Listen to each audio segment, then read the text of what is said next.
का समय नहीं लूंगा और मैं आप ही लोगों से जानना चाहूंगा कि जो सरकार जो काम कर रही है,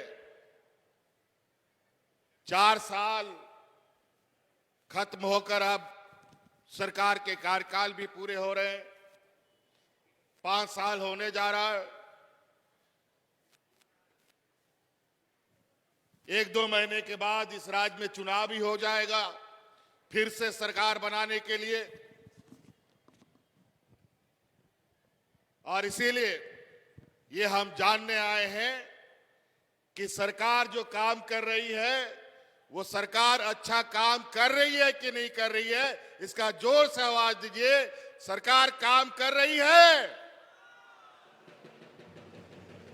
विशेषकर महिला दीदी लोगों से आप लोगों के लिए हम लोग मैया योजना सम्मान लाए हैं। क्या आप लोग को मैया योजना पसंद आया? जोर से आवाज दीजिए महिला लोग, आप लोग को पसंद आया? ये और भी चलना चाहिए। और हमको तो पता चला कि दूसरा किस्त भी मैया लोग के खाता में चला गया। चलिए, बहुत खुशी की बात है। 2021 से सरकार आपके द्वार का ये कार्यक्रम चल रहा है। याद कीजिए, सबसे पहले इस राज्य के हम लोगों के अपने माता पिता, बूढ़े बुजुर्ग जो हमेशा से अपना पेंशन के लिए दलाल और ब्लॉक का चक्कर काटता था, आज हमने ऐसा कानून बनाया कि इस राज्य का सभी बूढ़ा बुजुर्ग विधवा महिला को पेंशन मिलने लगे। आज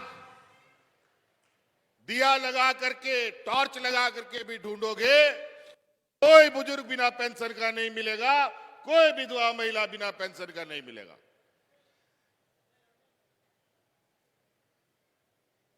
यह देश का पहला सरकार है जो इस राज्य के अपने सभी बुजुर्गों को पेंशन देने का काम करता है। हमको पता है कि इस राज्य में कितनी गरीबी है। बेचारा बूढ़ा माँ बाप, घर में बड़ा परिवार, बेटा मजदूर, हालात ऐसे भी रहे हैं कि कई जगह बूढ़े माँ बाप को घर से भी बाहर निकाल देता है। लेकिन अब बूढ़े माँ बाप को कोई घर से बाहर नहीं निकालेगा, क्योंकि हर महीना माँ बाप को 1000-1000 रुपया का पेंशन सरकार दे रही है। अब उसके बाद मैया सम्मान योजना आया। हमारे विपक्ष के लोग, अभी तो हम सरकारी योजनाओं को देखने के लिए आपके पास धरातल पे ये योजना उतरती है कि नहीं उतरती है, लोगों को इसका लाभ मिलता है कि नहीं मिलता है, इसके लिए हम जिला जिला घूम रहे हैं और वास्तविकता की जानकारी ले रहे हैं।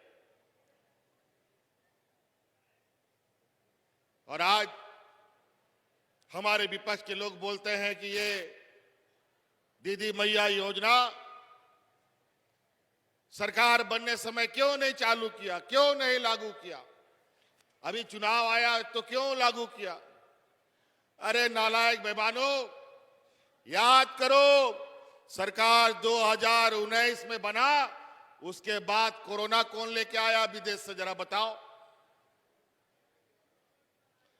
जो दूसरे देश में कोरोना फैला था वहां से कौन ढो करके लाया, ये बताओ। और पूरा देश में 2 साल तक कोरोना का बादल छाया रहा। हाट बाजार, गाड़ी मोटर सब बंद, काम धाम नौकरी चाकरी सब बंद। हम लोग का कई घर का, गांव का, देहात का नौजवान अलग अलग राज्यों में मजदूरी करने के लिए, नौकरी चाकरी करने के लिए, फैक्ट्री में काम करने के लिए जाता था। ऐसा लॉकडाउन का अंधा कानून, तुगलकी फरमान इन लोगों ने जारी कर दिया कि हम लोग का घर परिवार का नौजवान घर नहीं वापस आ पा रहा था। उस समय यही आपका बेटा, यही आपका भाई आपके परिवारजनों को हवाई जहाज से ढो ढो करके आपके घर में पहुंचाने का काम कर रहा था।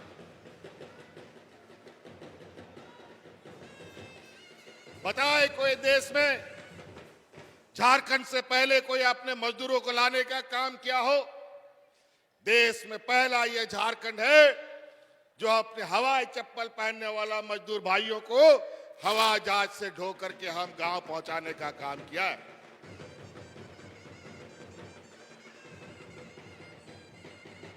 दो साल तक जहां डॉक्टरों की कमी, अस्पतालों की कमी, दवाओं की कमी, ऐसे हालात में ऐसी महामारी ऐसे गरीब पिछड़े राज्य के लिए एक अभिशाप होता है। और उस समय हम अपने फंसे हुए अलग अलग राज्यों में 7 समुंदर पार लोगों को हवाई जहाज से, ट्रेन से, बस से ढो ढो करके हम ला रहे थे। और ये लोग ऐसा हालात पैदा कर दिया कि ये मजदूर अलग अलग राज्यों में फंसे, ये लोग ट्रेन में कट के मर गया। महिलाएं चलते चलते सड़क में बच्चों को जन्म दे रही थी। ये ऐसा बुरा हाल कर दिया था इन लोगों ने। लेकिन उन लोगों के लिए गाड़ी नहीं चला। कई लोग आधे रास्ते में लोगों ने दम तोड़ दिया, लाखों किलोमीटर पैदल चलने के लिए मजबूर हो गए। लेकिन इनकी आंख में एक आंसू नहीं टपका। और उस समय हम लोगों ने यह संकल्प लिया, हम लोग हर हाल में अपने मजदूरों को लाएंगे। उसके बाद पीछे पीछे और भी राज्य लोग हिम्मत किया और अपना मजदूरों को लाने का काम किया। और कोरोना में जो स्थिति बनी, आम दिन जब डबल इंजन की सरकार थी, यही भारतीय जनता पार्टी का सरकार 2019 के पहले कोई कोरोना नहीं था, कोई महामारी नहीं था, कोई लॉकडाउन नहीं था। लेकिन उस समय दर्जनों लोग हाथ में राशन कार्ड ले लेकर के भात भात करते मरा था। लेकिन हम लोगों ने 2 साल कोरोना के इस भयावह दिन में एक भी मजदूर को यहां भूख से नहीं मरने दिया। एक भी मजदूर को हमने नहीं मरने दिया। और वो इसलिए नहीं मरने दिया कि इस राज्य की हमारी महिला दीदियों ने सरकार के साथ खड़ा होने का संकल्प लिया। याद कीजिए 2019 का वो दिन जब गांव-गांव, पंचायत में महिलाएं फ्री में खाना बना करके मजदूरों को खिलाने का काम करती थी। और उसी समय हमने यह संकल्प लिया कि हम इस राज्य की अपनी आधी आबादी को मजबूत करेंगे, उनको अपने पैरों में खड़ा करेंगे। और आज हमें पता है राज्य के हालात, गांव के हालात, यहाँ के समाज के लोगों की क्या स्थिति है। आज गांव देहात में इतने इतने गरीब लोग हैं कि छोटा छोटा काम के लिए कभी किसी को बीमार हो जाए, कोई स्कूल में बच्चा का फीस भरना पड़े, तो अगल बगल के लोगों से या महाजनों से उधार लेना पड़ता है। लेकिन हमने संकल्प लिया है, आने वाला 5 साल के अंदर हर एक घर में 1-1 लाख रुपया पहुंचाएंगे। किसी से भीख मांगने की जरूरत नहीं पड़ेगी। ना आपको महाजन से उधारी लेना पड़ेगा। और अभी हमको पता चला है हमारे विपक्ष के लोग कि आज दीदी मैया की योजना के काट में कोई नया योजना लेके आने वाले हैं। ये बस चुनावी जुमला है इनका। 20 सालों तक इन लोगों ने राज किया, क्यों दीदी मैया योजना नहीं चालू किया? क्यों बूढ़ा बुजुर्ग को पेंशन नहीं दिया? क्यों हमारी आने वाली पीढ़ी को संभालने वाली बेटियों के लिए सावित्रीबाई फुले योजना लाया? आज इस राज्य में कोई ऐसा बच्ची नहीं है जिसको सावित्रीबाई फुले से हम लोगों ने नहीं जोड़ा हो।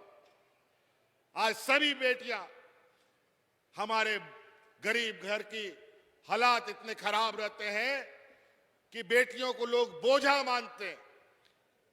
10वीं 11वीं पढ़ाई नहीं कर पाती है, उसके लिए दूल्हा ढूंढने लगता है। अब ये काम बंद कीजिए। अब हमने आपके लिए बेटियों को पढ़ाने के लिए अब सरकार पूरी जिम्मेवारी उठाएगी। अब सरकार, हमारी बेटी बोझा नहीं बल्कि संपत्ति बनकर के घर पे रहेगी।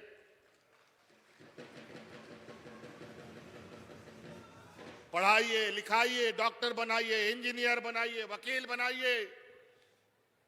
सरकार का गुरुजी क्रेडिट कार्ड भी घर में रखिए। बेटा बेटी को इंजीनियर वकील पढ़ाना हो, उस कार्ड को लेके बैंक में जाओ, 15 लाख तुरंत आपको बच्चे को पढ़ाने के लिए मिलेगा। और तो और कोई बंधक नहीं रखेगा जमीन, गाय गोरु बंधक रखने का जरूरत नहीं है। सिर्फ आपको वो कार्ड दिखाना है। कार्ड दिखाते ही तुरंत आपको 15 लाख रुपया का बच्चों को पढ़ाने का पैसा मिलेगा। तो कई ऐसी चीजें आज हमारे विपक्षियों को खलबली मचा हुआ है। हम सरकार की कार्य योजना को लेकर के भटक रहे हैं और ये लोग आज कैसे चुनाव में वोट खरीदेंगे, इसके लिए गिद्ध की तरह पूरे राज्य में मंडरा रहे हैं। पूरा देश का बड़ा बड़ा मंत्री, प्रधानमंत्री, गृह मंत्री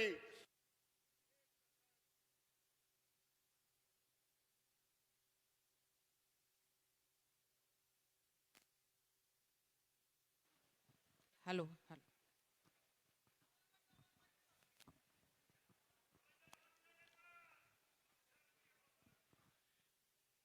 एक दर्जन मुख्यमंत्री पूरे राज्य में मंडरा रहे हैं और इनका बड़ा दिलचस्पी है झारखंड में, क्योंकि ये पूरा देश दुनिया में सोने की चिड़िया से इस राज्य को लोग जानते हैं। लेकिन यहां के लोग का क्या हालत है, हम सब गांव देहात में जानते हैं। रोटी कपड़ा मकान तक ठीक से हमारे गांव के लोगों को उपलब्ध नहीं है। आज हम लोगों ने प्रधानमंत्री आवास, जो गरीबों का आवास मिलता था, आधा पैसा राज्य सरकार, आधा पैसा केंद्र सरकार देती थी। ये केंद्र सरकार 3-4 साल तक पैसा नहीं दिया, हम लोग नाक रगड़ते रह गए। बगल के राज्य में चुनाव था, हम लोगों का कोटा उसके भारतीय जनता पार्टी के राज्य में भेज दिया। जब इन लोगों ने नहीं दिया तो हम लोगों ने अपना योजना शुरू किया, जिसका नाम है अबुआ आवास, और प्रधानमंत्री आवास से बड़ा आवास बन के आप लोग को हम लोग देखें अपने ताकत पर। और आज इस सोने के चिड़िया रूपी इस राज्य पर कब्जा करने का इन व्यापारियों का पूरा ताकत लगा हुआ है, क्योंकि यहाँ की खनिज संपदाओं को लूटना है। अभी कल ही हमने भारत सरकार प्रधानमंत्री को चिट्ठी लिखा है, 1,36,000 करोड़ रुपया का बकाया केंद्र सरकार ने हवा रखा है। हम लोग मांगते रहे हैं, कभी 1 करोड़ कभी 2 करोड़, इस तरीके से भीख मंगा की तरह दे रहे। अगर आज भी हमारा 1,36,000 करोड़ रुपया का सूद ही हमें मिल जाए, इंटरेस्ट ही हमें मिल जाए, तो मैया सम्मान योजना जो हम 1,000 रुपया दे रहे हैं, तुरंत उसको हम 2,000 रुपए कर सकते हैं।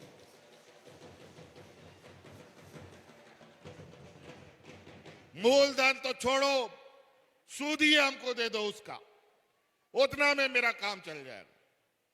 लेकिन काहे का ये देंगे? व्यापारी लोग कभी दिया है क्या कुछ? बल्कि वो सब लेने वाला लोग है। ये लोग ऐसा है कि आपका जेब से कैसे पैसा निकल जाएगा पता भी नहीं चलेगा। अभी तो मंत्री जी बता रहे थे, जब यूपीए की सरकार थी, जब हम लोगों की सरकार केंद्र में थे, तो उसमें सिलेंडर 400 टका मिलता था। आज जाके ढूंढ के ला के दिखा दो, 400 टका में कौन राज्य में मिलता है?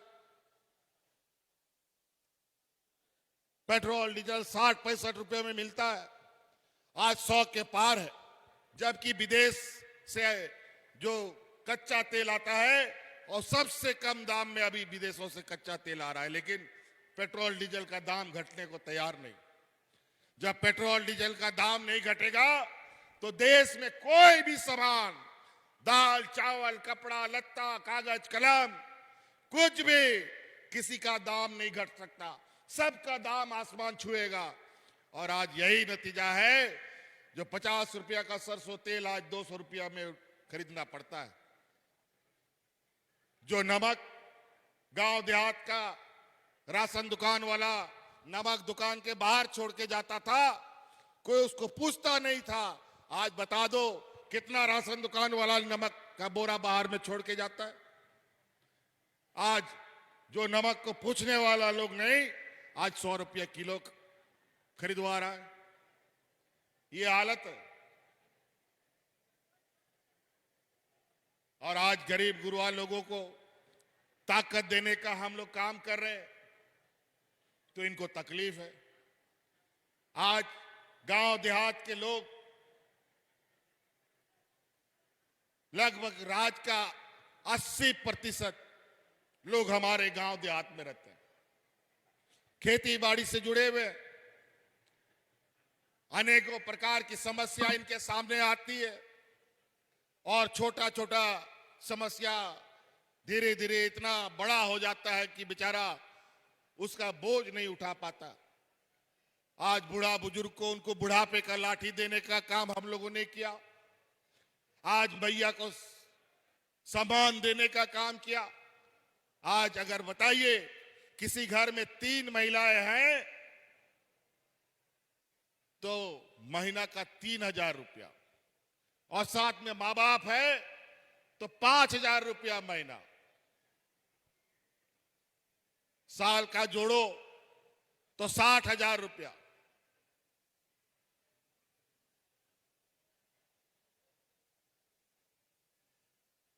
बहुत जल्द ये सरकार अब आपको अपने पैरों पर, आप जो सरकार के द्वारा बांटी जाती राशन है, इसके अलावा बाजार से आप अच्छा पौष्टिक आहार खरीद के खा सके, बच्चों को अच्छे से पढ़ाई लिखाई कर सके। आज इसीलिए तो आप लोगों का हम लोगों ने 200 यूनिट बिजली भी फ्री किया और आपका बकाया को भी हमने फ्री कर दिया है, और आपको बिजली का कोई बकाया देने का जरूरत नहीं है। और बता दें, गांव देहात में कोई बिजली का बिल मांगने आएगा तो महिला लोग उसको झाड़ू से पटक मार मार के भगाने का काम कीजिएगा। बहुत ठग लोग भी घूमता है बाजार में, बड़ी ठग है। आज के दिन में भी कोई ना कोई रास्ता ये लोग निकालता है। इसीलिए आप लोग का बिचौलियों से हम लोगों ने हर समस्याओं से दूर करने का प्रयास किया है। बूढ़ा बुजुर्ग का पेंशन के लिए कितना लोग बिचौलियों से अपना घर चला लिया। बिचौली लोग बूढ़ा लोगों से कभी 200, कभी 500, कभी 100 रुपया भी तसीली करता था। अभी मैया योजना के लिए भी फॉर्म के लिए 10 रुपया 50 रुपया ले लेकर के लोग अपना जेब भरता था। आज वो सारा चीज खत्म। जो 50 साल का बुजुर्ग हो गया उसका ऑटोमेटिक पेंशन बनेगा। तो इसीलिए कई चीजें हैं। अगर हम योजना गिनाना शुरू करें तो सुबह से शाम हो जाएगा। 20 सालों में, और इन 4 साल जिसमें 2 साल कोरोना और 2 साल इन दुश्मनों का हमारे पीछे चोर पुलिस का कहानी करना, झूठा आरोप, आए दिन अब जेल जाएगा, अब ये मुख्यमंत्री जेल जाएगा, रोज कुछ ना कुछ अड़ंगा आपके काम में। और आखिरकार इन प्रकार लोकसभा के चुनाव में हम चुनाव में ना शरीक हो पाए, इसलिए हमको जेल में डाल दिया।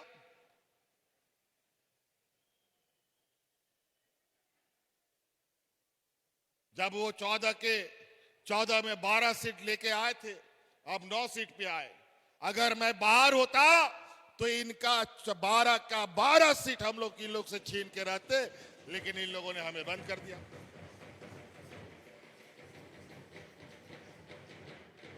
फिर भी हमारी राज्य की जनता ने इसका करारा जवाब दिया है। और आज मैया योजना हम चालू किया है, इसके लिए कोर्ट चला गया है ये लोग। आज यहां नौजवानों को नौकरी देते हैं, उसके लिए भी कोर्ट चला जाता है ये लोग। आप लोगों के लिए योजना का बनाते हैं, हर योजना के लिए कोर्ट चले जाते हैं। नियोजन नीति बनाते हैं, उसके लिए भी ये लोग कोर्ट चले जाते हैं। पढ़ा लिखा लोग का जमात है, बुद्धिमान लोग है, वकील भी इनका बड़ी पढ़े लिखे लोग हैं, बड़े बड़े। कई जगह जज सभी इन्हीं लोग का पॉकेट का लोग है। जज लोग भी आरिस लेकर के भारतीय जनता पार्टी ज्वाइन करके चुनाव लड़ने का काम कर रहा है। न्याय कहां मिलेगा गरीब को? न्याय संघर्ष और लड़ के मिलेगा। हम तो बोलते हैं 1,36,000 करोड़ रुपया का बकाया है हमारा केंद्र में। इस चुनाव के बाद तैयारी कर लो, हम लोग सब मिलकर के अपना 1,36,000 करोड़ रुपया लेने के लिए दिल्ली जाने का काम करेंगे। इस राज को योजनाबद्ध तरीका से गरीब फटाहाल मजदूर बनाने का हमेशा नीति निर्धारण होता रहा है। आज रोटी कपड़ा मकान कौन सा चीज हम नहीं दे रहे? आज गरीबों को साल में दो बार तन ढकने के लिए कपड़ा भी मिल रहा है। इन लोगों ने तो आपने डबल इंजन के कार्यकाल में 10-11 लाख राशन कार्ड डिलीट कर दिया, लेकिन हम लोगों की सरकार बनी 20 लाख हरा राशन कार्ड बना करके गरीबों में बांटने का हम लोगों ने काम किया। लेकिन उसमें भी पक्षपात का काम। हमको लगा इन गरीबों को समय पर हम अनाज देंगे तो सरकारी दुकान से हम अनाज खरीदें, थोड़ा सस्ता पड़ेगा, 2-4 टका सस्ता पड़ेगा। लेकिन जो भारत सरकार का सरकारी दुकान है, जिसको एफसीआई कहते हैं, वहां से हम लोग को अनाज नहीं देने लेने दिया। कभी 2 महीना विलंब, कभी 3 महीना विलंब से हमें अनाज मिलता रहा। कभी खुले बाजार से महंगा दरों में खरीदना पड़ा, कभी सरकारी दर में 2 महीना 3 महीना विलंब से हमें मिला। तो इस चक्कर में कभी कभी हरा राशन कार्ड में समय पे राशन आता था, कभी नहीं आता था। लेकिन अब उसका भी समाधान हमने निकाल लिया है। इस राज्य में बड़े पैमाने में चावल बनाने का फैक्ट्री को हम लोगों ने स्वीकृत किया है। और इस राज्य में जो धान का उगाई होगा, बड़े पैमाने में उस धान का खरीद सरकार करेगी और इन्हीं कंपनियों से उसमें चावल बना करके गरीबों में बांटने का हम लोग काम करेंगे। फिर हम लोगों को केंद्र सरकार पर कोई उनके दुकान से खरीदने का जरूरत नहीं पड़ेगा। तरह तरह का जातिवाद, परिवारवाद, क्या क्या ये लोग आरोप।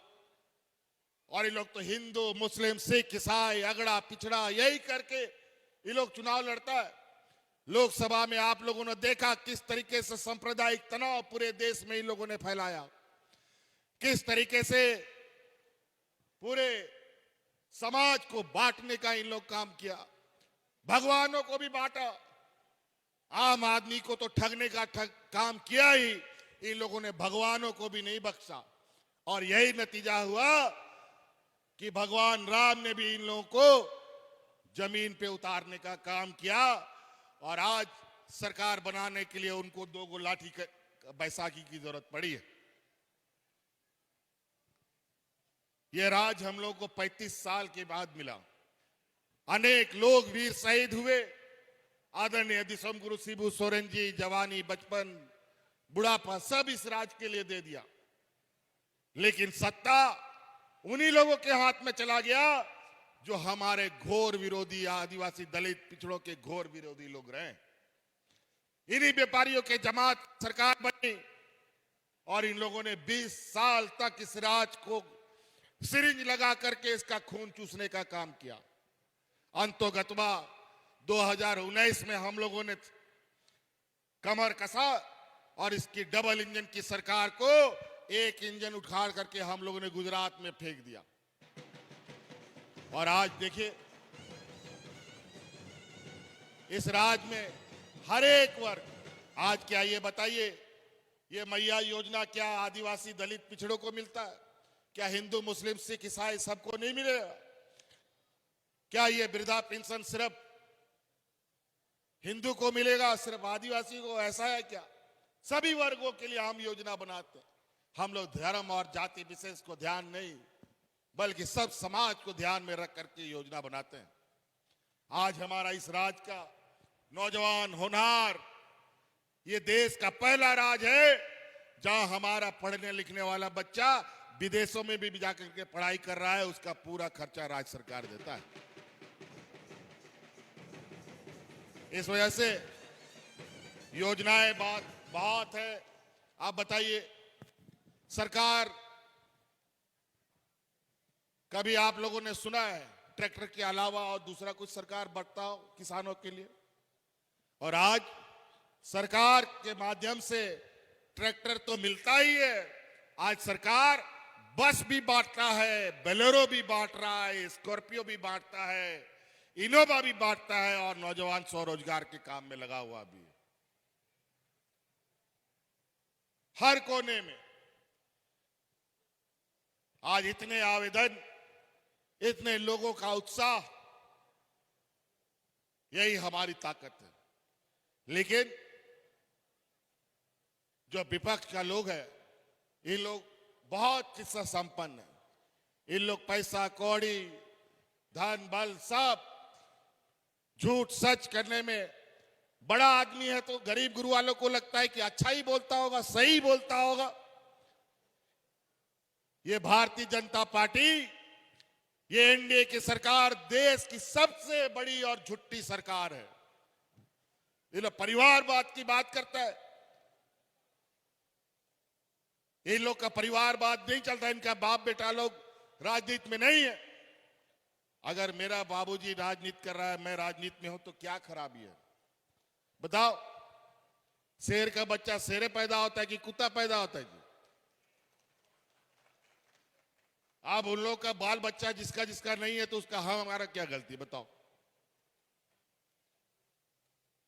तो इसीलिए अभी ये लोग बड़ी योजनाबद्ध तरीके से, अभी आप लोगों ने सुना होगा छत्तीसगढ़ में अदानी को एक खदान मिल गया है, और वहां के क्या हंसडीहा की क्या एक गांव है, और वहां के जंगलों को उजाड़ा जा रहा है। वहां के आदिवासियों को बेदखल करने की तैयारी जोरों पर चल रही है, और सरकार के संरक्षण में जहां भारतीय जनता पार्टी की सरकार है, वही लोग उन जंगलों को उजाड़ने में सहयोग कर रहे हैं। अगर जंगल उजड़ गया तो देश का आदिवासी दलित पिछड़ा पर्यावरण सब समाप्त हो जाएगा। अब उन्हीं व्यापारियों को यहां एक एक करके बैठाने की तैयारी है। लेकिन अब आने वाला समय हम लोग ऐसा नीति निर्धारण करेंगे कि इस राज्य का जितना भी खनिज संपदा है, पहले हमारे स्थानीय लोग उसका हिसाब किताब करेंगे, तब ये खनिज संपदा राज्य से बाहर जाएगा। राष्ट्र संपत्ति है, इसका मतलब कि यहाँ के राज्य के लोगों के जान माल से खिलवाड़ होगा, ये कभी नहीं होने देंगे। अभी तो हम लोगों ने कानून बनाया है कि 75% लोग स्थानीय रोजगार करेंगे उन जगहों पर। लेकिन हमें यह भी खबर है कि बहुत सारे लोग चतुराई से बाहर के लोगों को भी ला रहे हैं और स्थानीय लोगों को भगाने का काम कर रहे हैं। लेकिन अभी 2-4 महीना मुझे लगता है कि अभी हम लोग चुनावी समर में कूदेंगे, उसके बाद लाठी लेके निकलना होगा। इन कंपनियों के सामने खड़ा होना पड़ेगा। जो लोग विस्थापित हुए हैं, 100% हम लोगों को, स्थानीय लोगों को रोजगार दिलाने का काम करना पड़ेगा, तभी यहां पर कोई काम होगा। नहीं तो ये लोग भूखा मरवा देगा, इनका कोई परवाह नहीं। अभी नए नए जुमले, नए नए कहानी लेके आएंगे। ध्यान रखिएगा, अभी गांव गांव, पंचायत पंचायत, टोला टोला में घूमेगा। बड़ा छोटा मझुला सब टाइप का नेता आपको मिलेगा।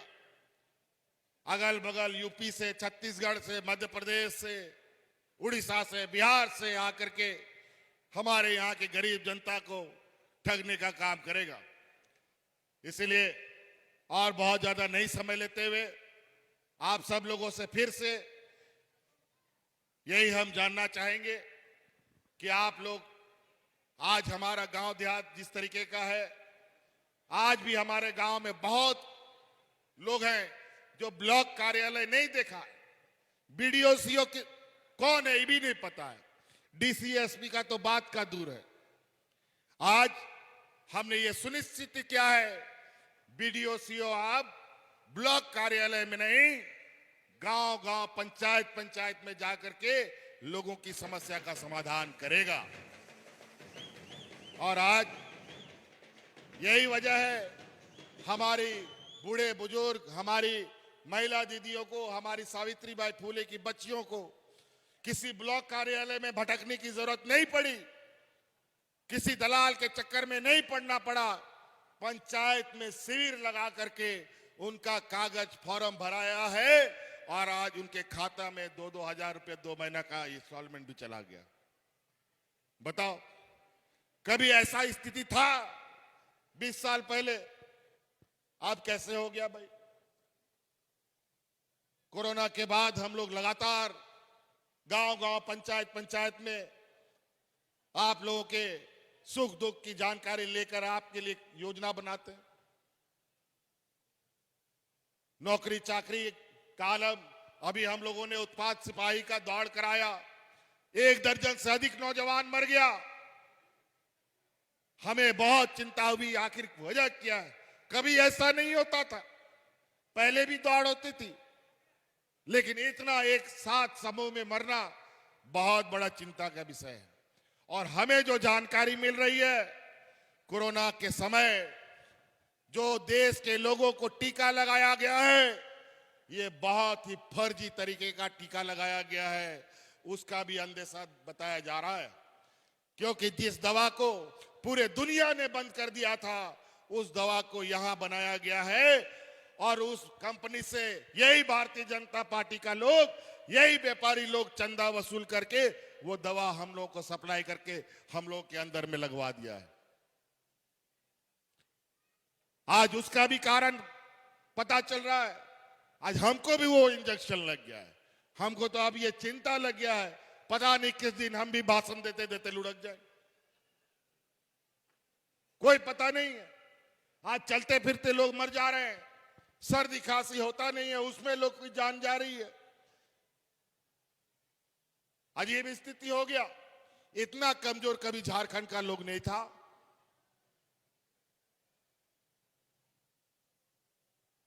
फिर ये कैसी स्थिति हो गई? पूरा देश में ये सोच का विषय बना है और इस पर हम लोग अंदर तक जाएंगे, पूरा उसका रिपोर्ट तैयार करेंगे। अगर ऐसी बात है तो इन लोगों ने पूरे देश की जनता के साथ जान माल का उनके साथ सौदा कर लिया है। ये पैसा के लिए कुछ भी कर सकते हैं। और आप देख लीजिएगा, और हमको ये खबर भी आ रही है, पूरे राज्य में बड़े पैमाने में कैंसर का लोग बीमारी से ग्रसित हो रहे हैं। आए दिन खबर आ रही है कि इधर से लोग कैंसर का बीमारी, उधर कैंसर का बीमारी। पहले तो ऐसा नहीं था, अचानक ये कैंसर का बीमारी किधर से उठ के आ रहा है? ये तो कोई छुआछूत का बीमारी नहीं था, ये जरूर कहीं हमारे शरीर के साथ खिलवाड़ हुआ है। और ध्यान रखिएगा, यही बेईमानों ने ये काम किया है। ये कोरोना के समय फर्जी दवाई लगा करके लोगों का जान माल के साथ खिलवाड़ किया है। अगर ये साबित हो गया, और अभी ये बात 100 दिन का चोर एक दिन पकड़ाता है ना जी, अगर ये हुआ है तो आज नहीं कल जरूर ये जनता के सामने आएगा। इस बात के लिए आप लोग तैयार रहिएगा। इसलिए हम अपनी बातों को यहीं समाप्त करना चाहेंगे।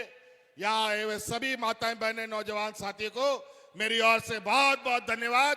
जोहार। बहुत बहुत धन्यवाद दीजिए जोरदार तालियों के साथ। बहुत बहुत धन्यवाद माननीय मुख्यमंत्री जी का आपके आशीर्वचनों के लिए, आपकी शुभकामनाओं के लिए। और अब वक्त आ गया है जिसका हम सब इंतजार कर रहे थे। वक्त आ गया है परिसंपत्तियों के वितरण का।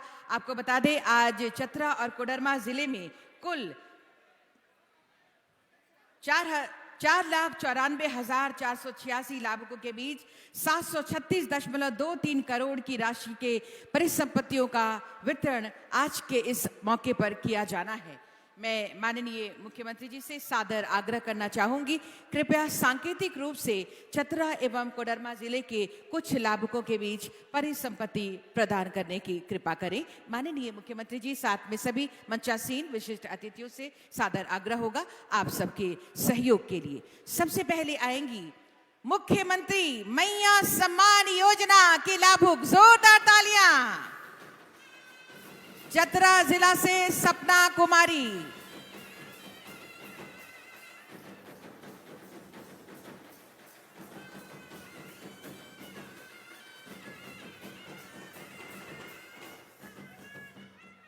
और कोडरमा जिला से मुख्यमंत्री मैया सम्मान योजना की लाभुक आएंगी खुशबू कुमारी। तालियां होती रहें।